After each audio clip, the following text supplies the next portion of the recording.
Hey friends, welcome back to another episode of Unlearn with Bianca. If you are tuning in for the first time, then welcome. On this podcast, we explore everything around self-healing, health, personal growth, the mind-body connection, relationships, and more. Hey guys, welcome back. Today on the podcast, I finally, and I say finally because this is a long time coming, like a year, have my beautiful friend and colleague, Libby Rainger. Welcome, Libby. So good to have you here. Hello, I'm excited to be here.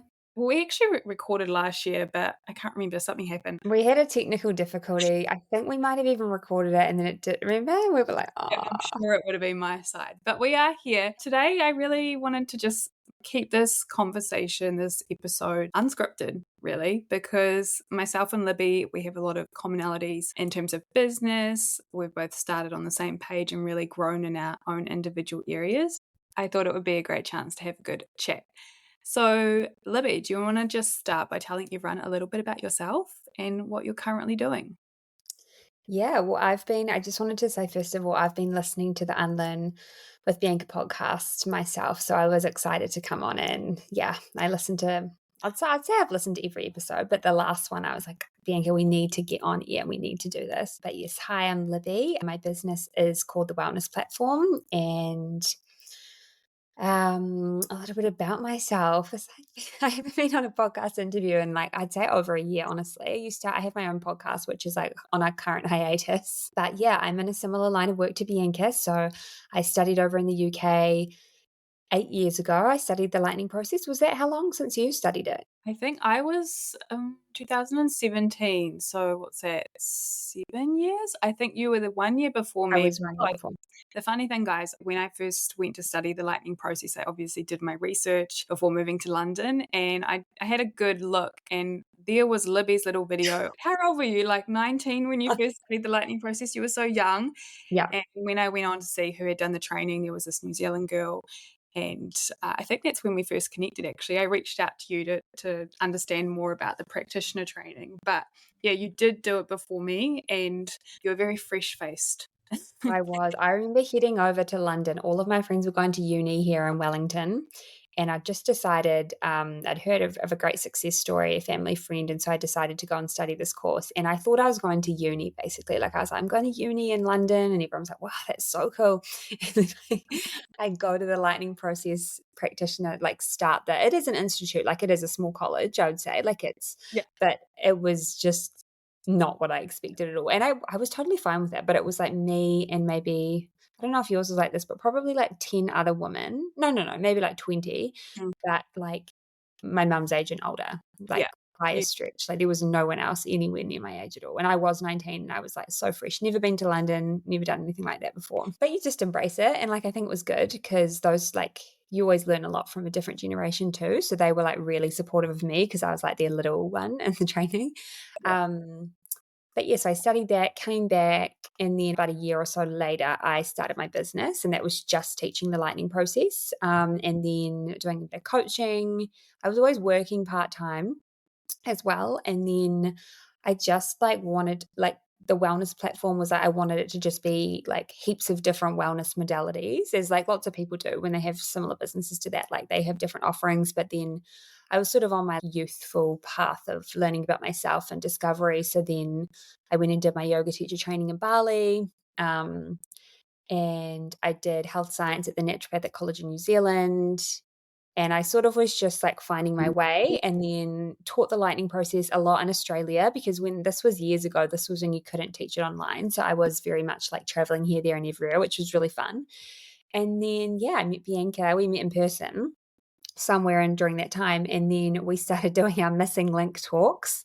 If anyone listening attended a missing link talk, you're the OG. They would have to be really OG because this was, wow, this was 2019, I think, when I first got back from London. We were full of confidence. I'm not saying we're not now, but we were full of young confidence to the point where I don't think anything was stopping us. We really just got out there and we did it. We took so much action. We ran 4, 5 missing link talks I'd say 5. Yeah. about the mind-body connection, about with NLP, neuroscience, and each talk completely sold out. We were doing a national-wide tour. It was so much fun. And it was like all self-made, and like let's be honest, we didn't really make much of a profit. Like it wasn't a money-making venture. It was just so fun because we were like hiring these places. This was obviously way pre-COVID, so everything was in person. Yeah. Sometimes we got our makeup done, we made platters. We went so But hard. they honestly did sell out, and we were just talking before we jumped on air, like it's crazy. Like we did one in Christchurch, it had over 60 people, and to me, it's not that I wouldn't say people wouldn't come, but it's just like I feel like the times have changed. Like to get 60 people on a Wednesday night to come to a talk about the mind body connection just seems quite Yes, different. I don't yeah, know. completely agree. I think there's so much power in in-person stuff, but I think Mm. after COVID, things like changed a lot. So you like missing link, and then what happened after that? I'm trying to track your I'm also trying to track it. I'm sort of doing it in lifetime. So we did that, and then and then I got into the workplace wellness. So that was really good. So yeah. like a couple of friends were like, "Oh, you're in the line of talking about stress and well-being to people. Why don't you come into our work and talk to our staff during a lunchtime session?" So I Mhm. did a few of those, and I was like, "Oh my God, this is really fun. Good money, good vibes, like talking to bigger groups of people that at the time, and I think this has changed a little bit over probably the last 5 years, but when I started doing it, a lot of the concepts and topics that we talk about, they like people just hadn't heard them before, or they may like innately we know about stress and things, but they just weren't conversations that people had. So you'd go in and you'd be like, "This is the consequence of being in stress for too long," and people were like, "Oh my God, you've blown my mind with this conversation." So it was like really fulfilling, exciting. So I did the workplace stuff for a few years. And then, yeah, I had a baby a year ago. And then I was like, oh, we'll just see. Like, you hear so many different things about being a mum, new mum, like what's going to happen. Like, are you going to, a few people said to me, like, your identity is going to shift and you might just want to do something completely different. But what I found was that when Goldie was about 3 months old, I was like, I really miss my work. Like, I want to get back into it. And so I did a few workplace talks last year, few coaching clients, and then just recently I decided I want to start teaching the lightning process again. So it's like a nice full circle actually saying it. But basically all of my work falls under the umbrella really similar to Bianca's of the power of the mind and just doing all of the things to move forward and basically live your best life. But it's a bit of a really basic, cheesy way to say it, but like manifest the things that you want, feel really good, heal your mind and body, just flourish. And so that's where I'm at now. The workplace stuff has kind of slowed. I think that's like the current economy and just things change. Like I'm sure there'll always be a spot for workplace wellness, but what I feel at the moment is a lot of my long-term clients, you can do online stuff. You can give your team like an online login and they can do great wellness online seminars and things like that. So at the moment I'm pivoting and I'm going back to lightning process and who knows what else. Yeah, nice. So what's really like relevant for you right now? What's something you're moving through, like positive or just in terms of Oh. that you are stepping back into the lightning process? Well, I think I guess I forgot to mention that I have a personal passion for manifesting. Mm. And I've always practiced it, well, probably over 10 years of my own life. And then in the last few years, I'm like, do you know what? There's a lot of similarities between the work that you and I are passionate about with the mind and manifesting. But I think manifesting, you either love it and you're interested, or you know a little bit, or you're kind of buy in, or you're like, potentially it's a little bit misrepresented. Like I think it's you hear manifesting like, oh, it's just a sort of privilege thing where people just want to like have designer bags and it's not real life. And I think it's been a little bit misunderstood, and that it's actually just using the same things. It's letting go of limiting beliefs, strengthening new positive neural pathways, harnessing affirmations to change the way that your mind works Yeah. until you're changing your reality and the way that the things that you're filtering for, the things that you're seeing every day.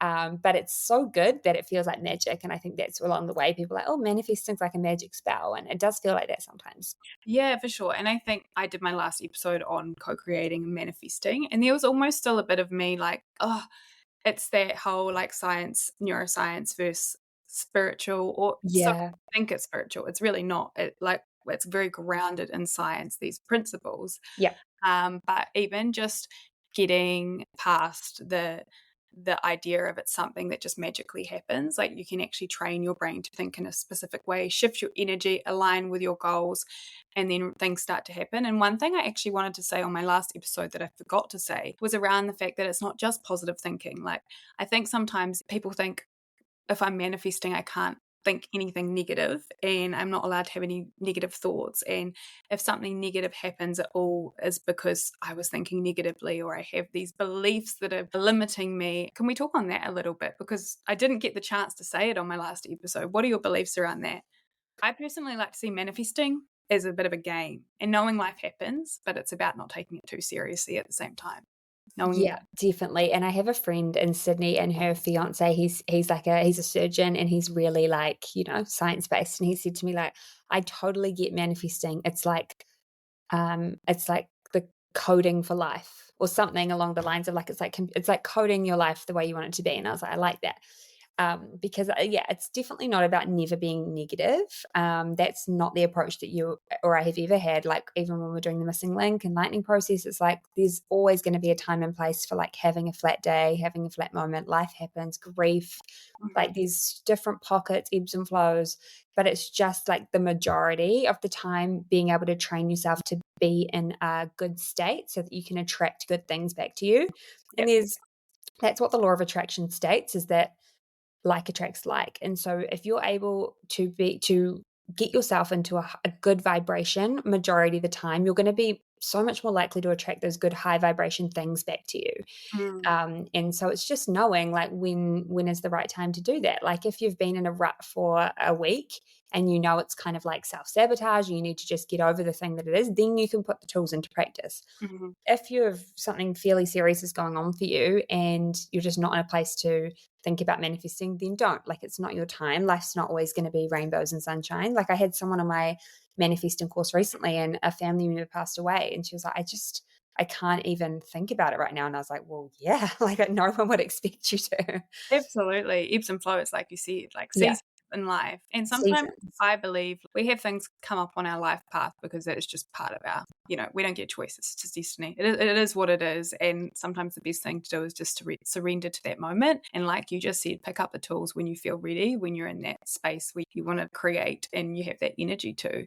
But one thing I love about our friendship is that we've seen each other through all the seasons. And, I can say, like, I have witnessed you bring things into your life. I think, again, I swear I say this on every episode, but it's not until you really pause and you're talking to someone, you're like, wow, we've really come far. Or there have Yeah. been things that you now have in your life. And guys, I'm saying this because I know Libby very well. And you're such a humble person that you wouldn't be one to brag about these things. But I know that you actually have manifested a life that feels really aligned to you. Yeah, it's a bit of a tricky one because when you're in a line of work, you want to be letting people know that you've gone through what you've gone through to show them that you can help guide them through that as well.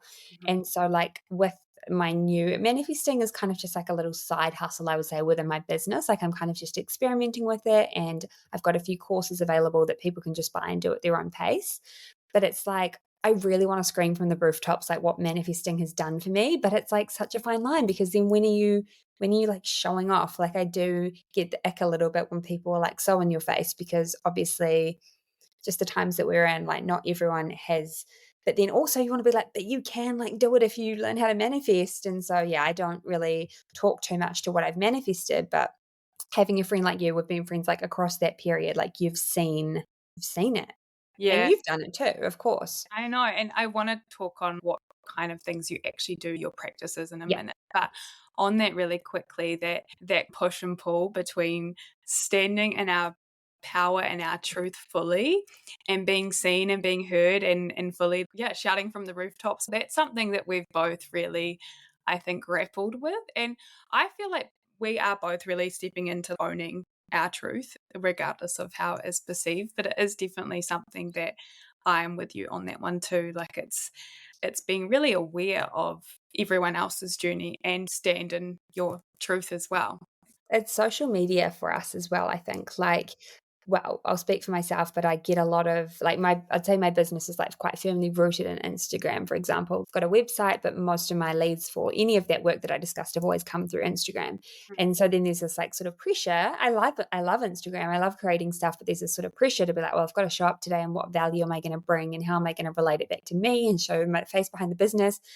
And then sometimes you're just like, oh, I just don't even know. Like, and that's kind of what we're Yeah. often talking about, is that fine line between just like stepping back and not being there and really being vulnerable, and then being too vulnerable and feeling like you've overshared. Like it's just finding what feels authentic. Okay. And it's us moving through layers of unlearning, worrying about what anyone else is doing. Because at the Yeah. end of the day, like the more you step into you and have that security in you, you are less concerned. But yeah, I will keep it real. And I think Libby always keeps it real too. We've both moved through so much of that to get to this point, even in our businesses, the way we show up. And yeah, it's just becoming a business owner. You're constantly facing yourself, and it's really cool that we can do this together because we get each other. But yeah, We do. it's We do always the weekly check-ins.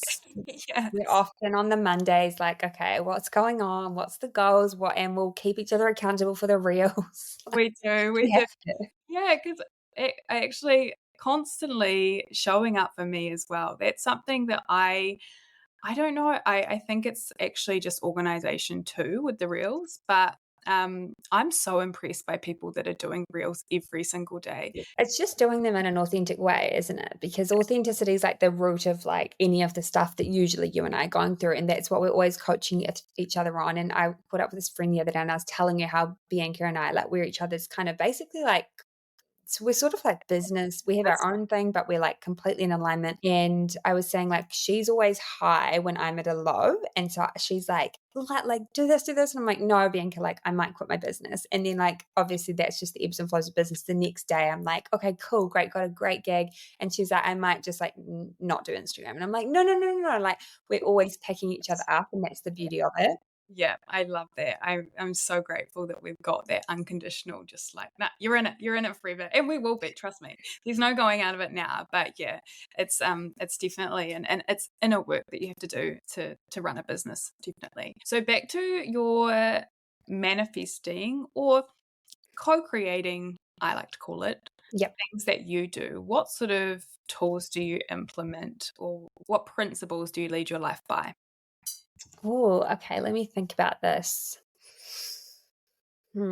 I would say I've done a lot of work on just like limiting beliefs, and that just comes naturally in our line of work. Like even back when I was in London studying the lightning process, like you sort of have to face things in order to do the training. So I think way back then I was doing work around like limiting beliefs around money, money mindset, and like I don't know, old family stuff maybe.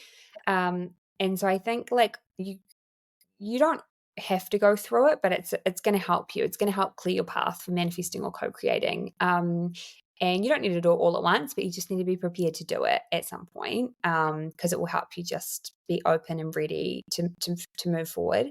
And I feel like I've done a lot of work, and I consistently do. Like recently, I'm really into binaural beats. Do you do binaural beats? Yeah, I have sometimes. Yeah, Not so they're sometimes, but yeah, I like have. the concept behind them is like most of them are at different frequencies. And so there's some kind of like weird ones on YouTube where like my mum listens to binaural beats for tanned skin, and she's like, it really works. Like I'm so tan. I'm like, I don't know about that one, but I like the binaural beats for like calm or for manifesting or for just like attracting things.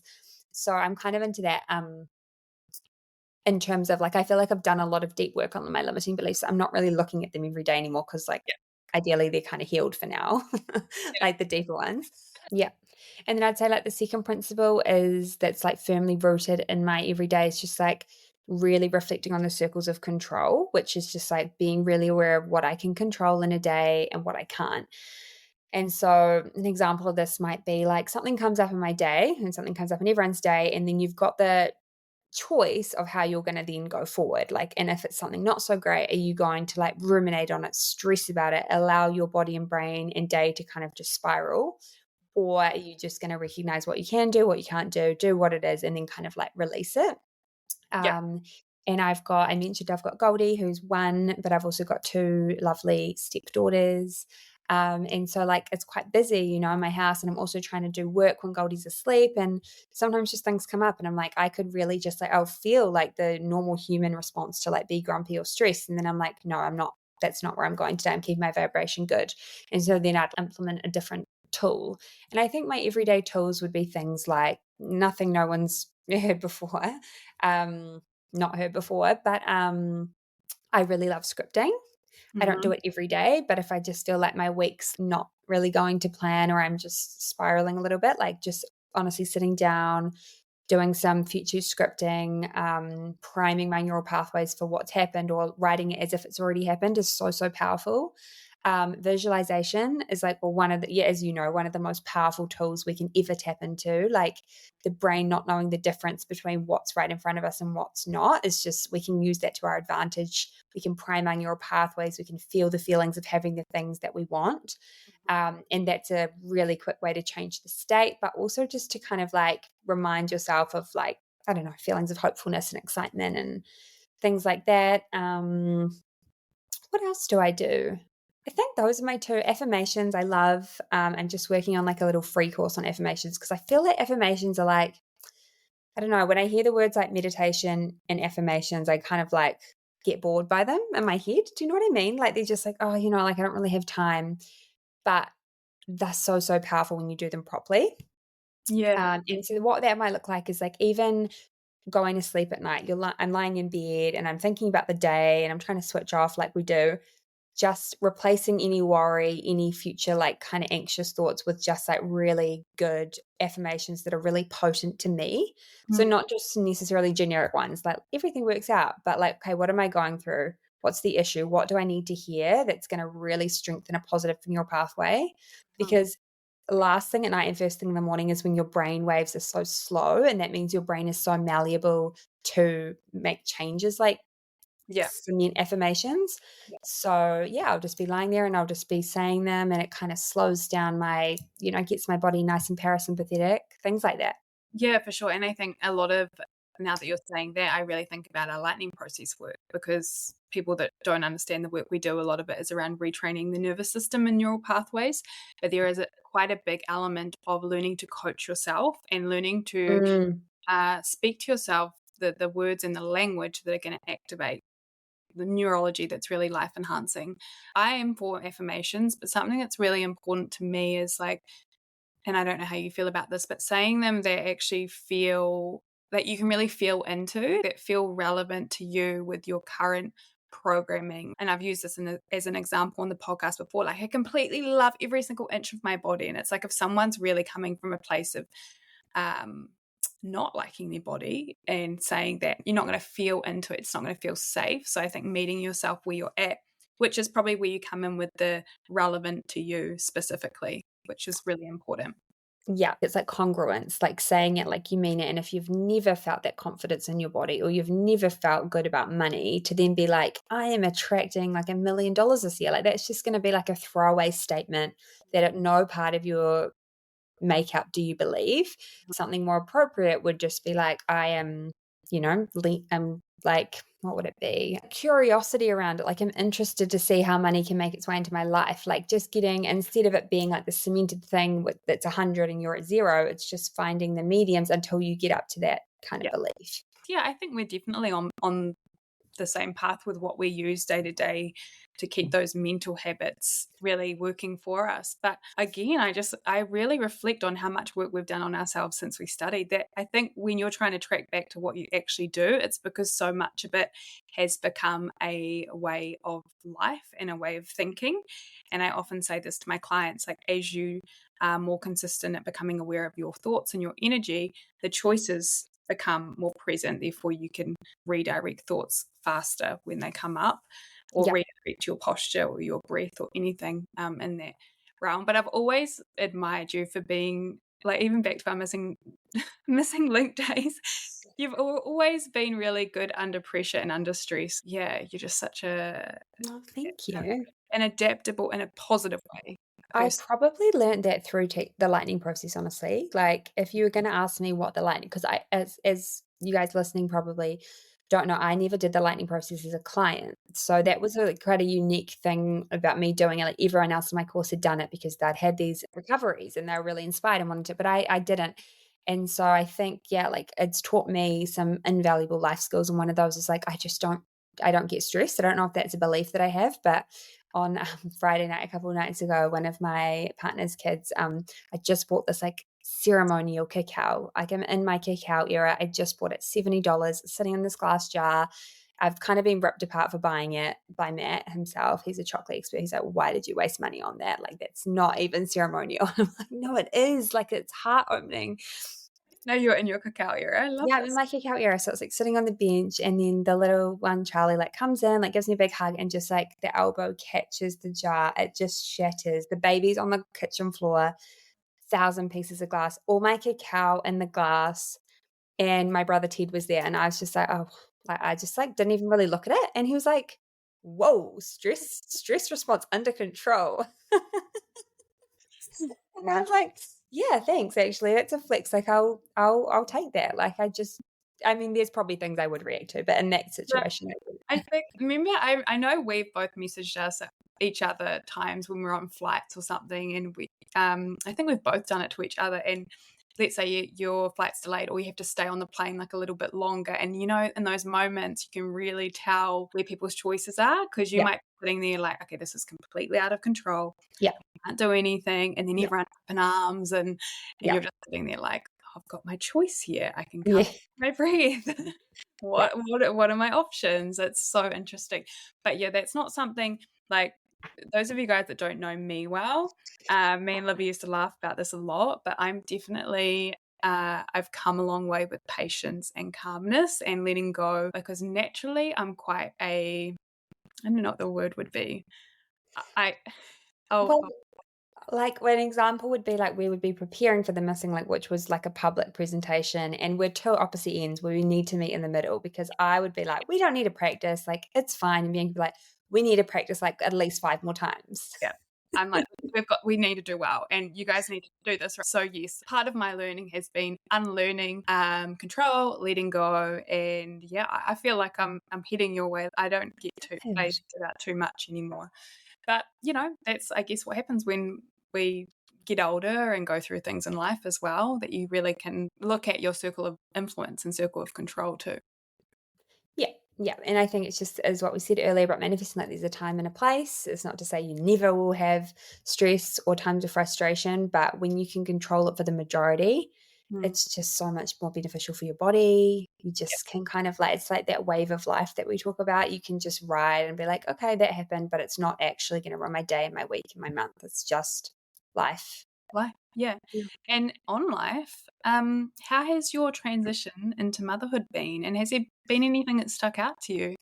Because, Hmm. I see you, I've always seen you in that role, I guess, with the girls as well. And it's Yeah. I quite, think some of my friends have asked me similar things, and it probably was easier for me having had them, because they've been in my life for like 4 years prior. So I was sort of already in a bit of a mum role, like we have them half the time. So it wasn't this huge adjustment of being like, I'm working in an office 5 days and now I'm at home with my newborn. I was already like at home and doing school activities, and not, my life wasn't all about me. So it's been good. Like it's been a good adjustment. I've loved it. Probably took me by surprise. Like I feel maternal as a person, but you hear things and people give you their advice, and the people around me were kind of leaning towards the slightly negative advice, which was kind of good in the end, because I was expecting things to be tougher than they were. But people do say things like, oh, you won't sleep and you won't know yourself and you won't have time to shower. And I don't know, I guess that's some people's experience, but that hasn't been mine. Like it's been nice. It's really blended our family together, mm, and yeah, it's kind of inspired me to just keep doing my work as well. Like I want to be a good example for Goldie and the other girls as well, and just like, be passionate about, like they always ask me, like one of their birthdays is coming up, and I'm like, I'm gonna get her a book. It's called have you heard of Roxy Nafusi? She's like a manifesting kind of coach from the UK. She's just come out with a new book called Manifesting for Kids. So I've like ordered that.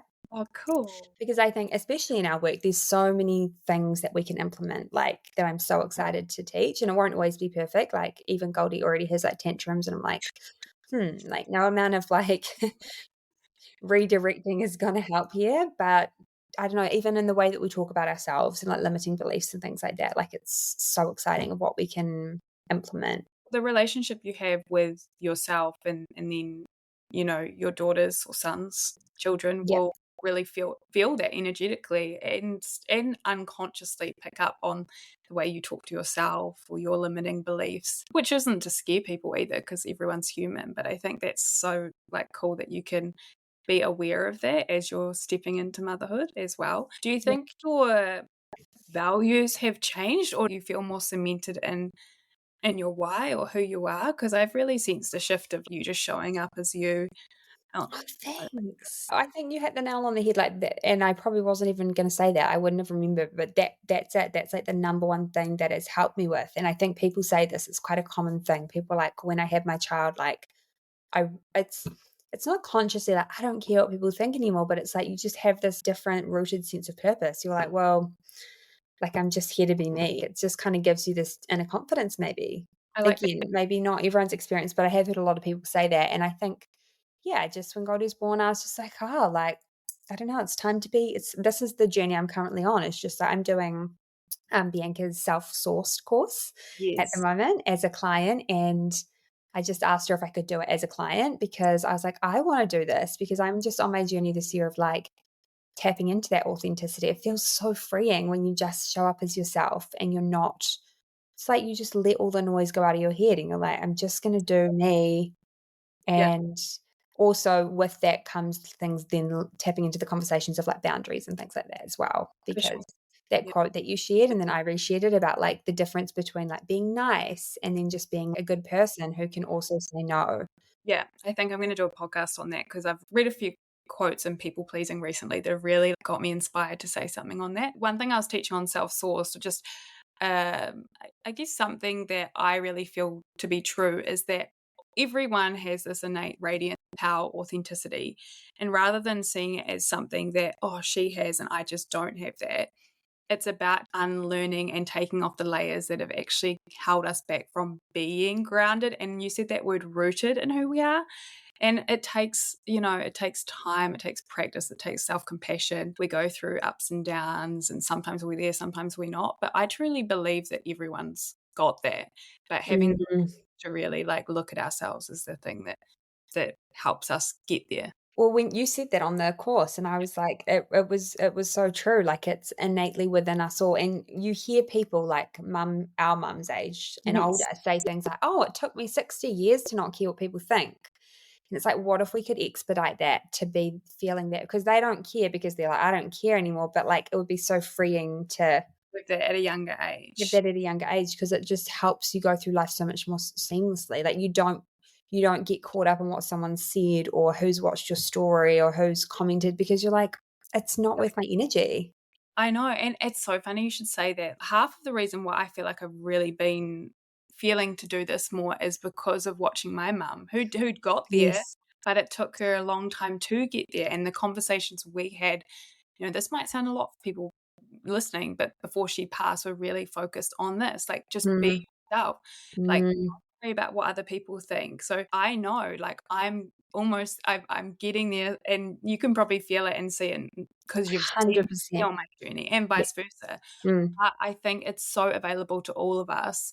And no one wants to wait till the end of their life to just think, oh, I wish I'd taken that risk or I wish I'd lived for myself more. And I can say that from a place of not having kids and, having that freedom at the moment. But it's like anyone can make changes to really care for themselves, to really show up for themselves first. I know it sounds selfish, but this is what the conditioning we have to get past as women as well to shine bright. definitely. And it's in the small steps. I think you see this in the course as well, but it's like, it's not in, like, if you're thinking about self work or self development, or you're listening and you're like, I want to be more authentic and I want to like step in, like, it's just in the small steps. It's not even necessarily going to like a 3-day course or going to like an immersion or a retreat or anything like that. It's actually just starting to shift the way you think about something and like coaching and working on that belief and maybe using a few tools to physically like write it out or listen to whatever, but it's actually just little things over time are what make the biggest difference. Yeah, absolutely. Yeah, I'm excited to see where everyone on the training is after 8 weeks as well. Yeah. Cool. So what is on the horizon for you now? Like, where are things heading? Business-wise, personal life? Ooh, I think just like I'm excited to get back into the lightning process.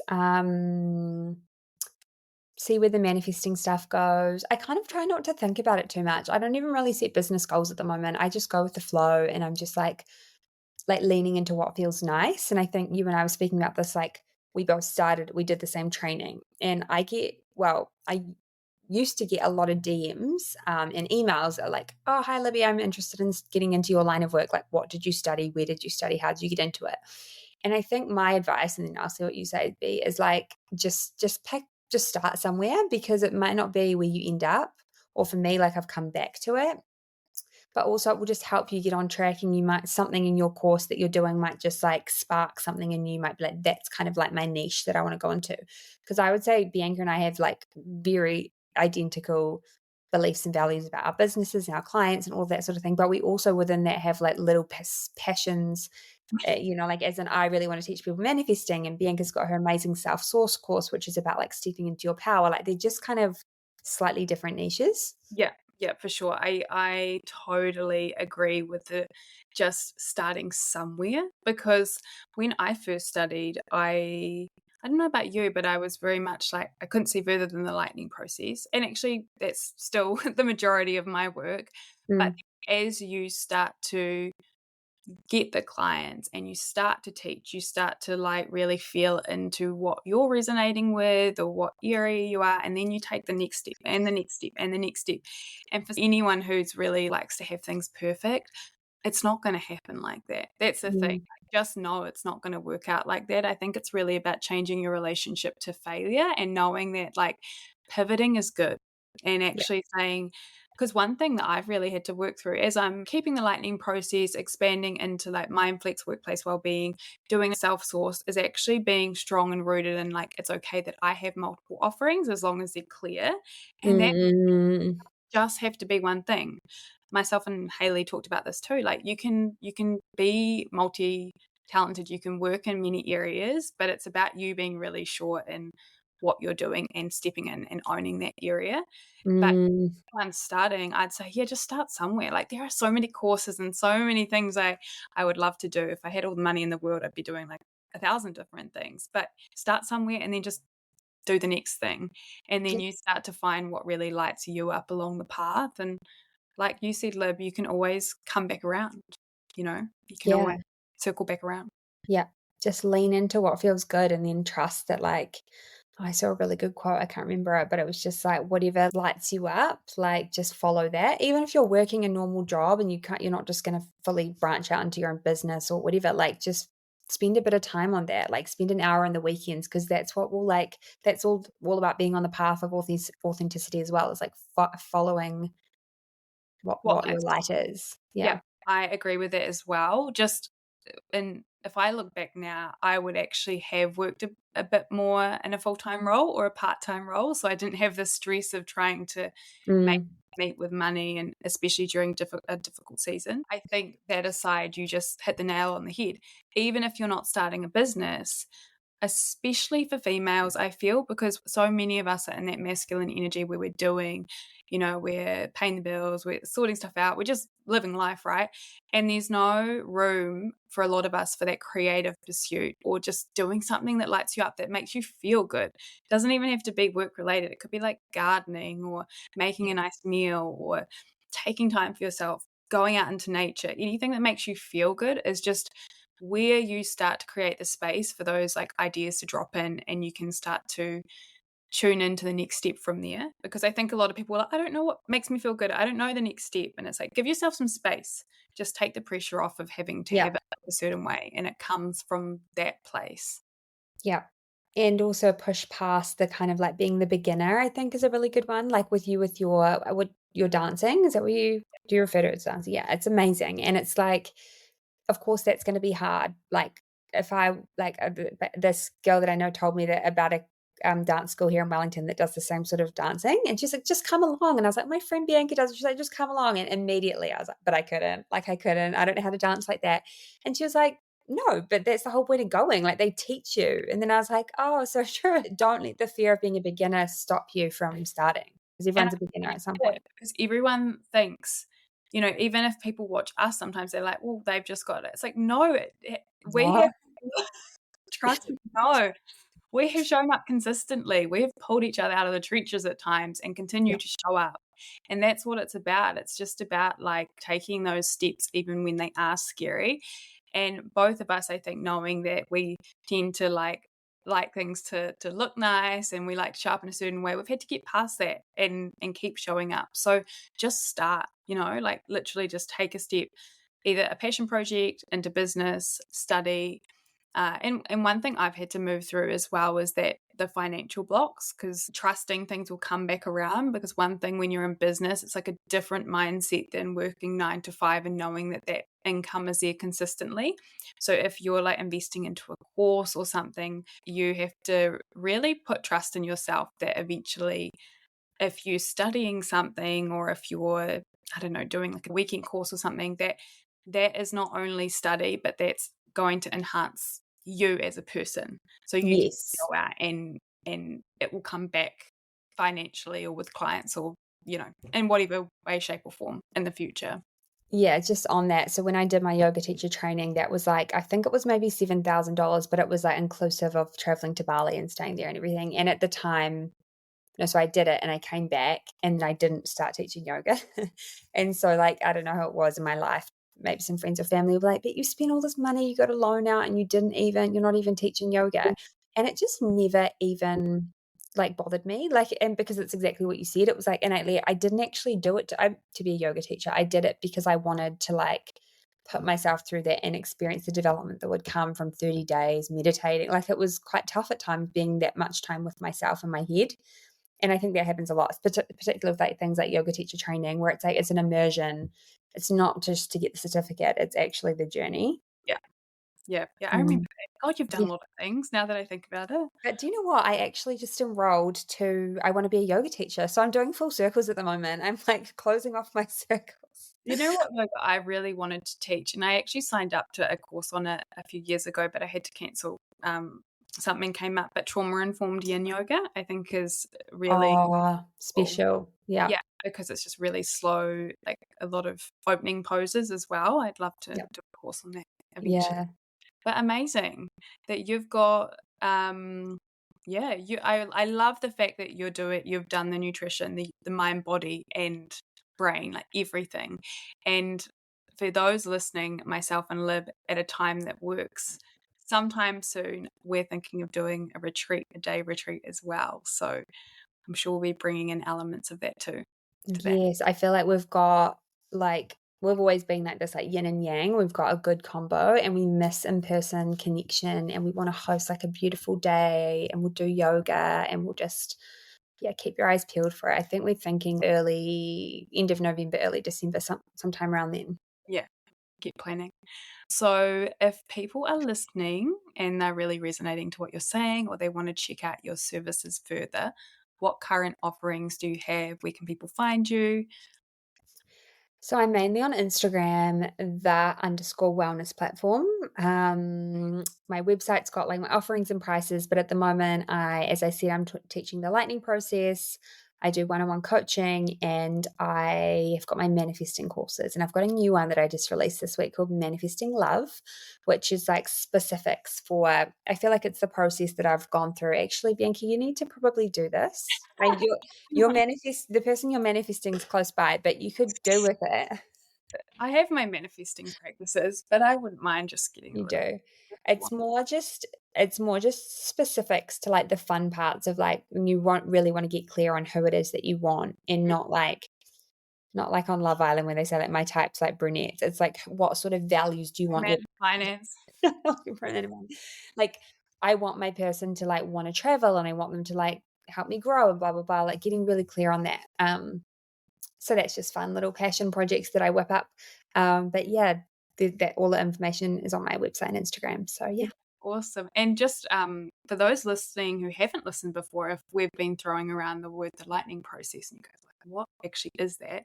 The lightning process is a 3 half-day training. It's for people that are stuck with ongoing symptoms, chronic symptoms. So that could be mental symptoms, anxiety, low self-esteem, OCD, but also physical symptoms and chronic illness. So chronic fatigue, chronic pain, IBS, migraines, headaches, a whole range of stuff. And we really help clients retrain the brain and then rewire and regulate the nervous system to get the body and brain back into like a healing state so that the body and the mind can heal.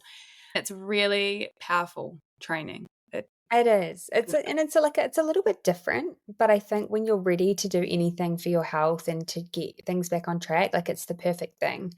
It's just like I think of it in my head as like a circuit breaker. I don't really describe it like that to clients, but it's just like It's a good way like of putting it. it's Yeah. just like you don't need to think of it any deeper than it's just gonna like get you from where you are to where you want to be. It's a Yeah. tool. And it's helpful beyond that as well. Like someone asked me the other day if I use it in my life, and I had to stop and be like, probably like aspects of it every day without doing the full Yeah. tool. But like when I was giving birth last year, like I was doing it. Like you can use it for like even more confidence when you're public speaking, or yeah, I use it for like if I feel the start of a headache, I'll always do it. So it's just a tool for life, really. Yeah, awesome. Thanks so much, Lib, for coming on. It's been so nice to chat, and we'll have to do another episode. Go specific on something would be fun. Yeah. And yeah, everyone keep an eye out for our retreat and Libby's offerings. And until the next episode, I hope you have a beautiful week.